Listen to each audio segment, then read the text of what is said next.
Now Elijah, the Tishbite from Tishbe in Gilead, said to Ahab, "As the Lord, the God of Israel, lives, whom I serve, there will neither be dew nor rain in the next 2 years except at my word." Then the word of the Lord came to Elijah, "Leave here, turn eastward, and hide in the Kerith ravine east of the Jordan. You will drink from the brook, and I have directed the ravens to supply you with food there." So he did what the Lord had told him.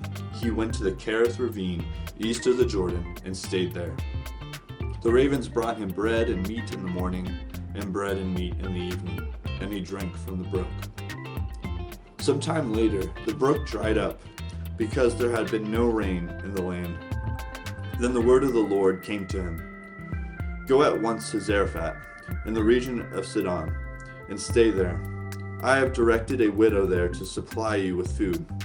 So he went to Zarephath, and when he came to the town gate, a widow was there collecting sticks. He called to her and asked, "Would you bring me a little water in a jar, so I may have a drink?"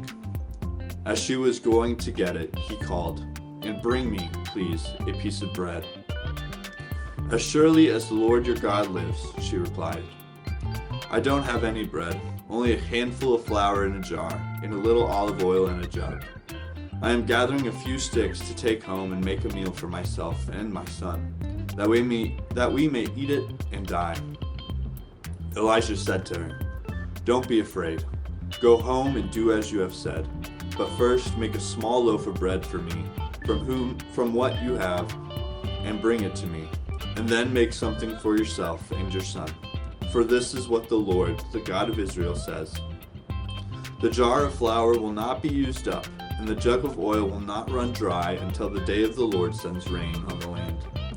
She went away and did as Elijah had told her. So there was food every day for Elijah and for the woman and her family. For the jar of flour was not used up, and the jug of oil did not run dry, in keeping with the word of the Lord spoken by Elijah.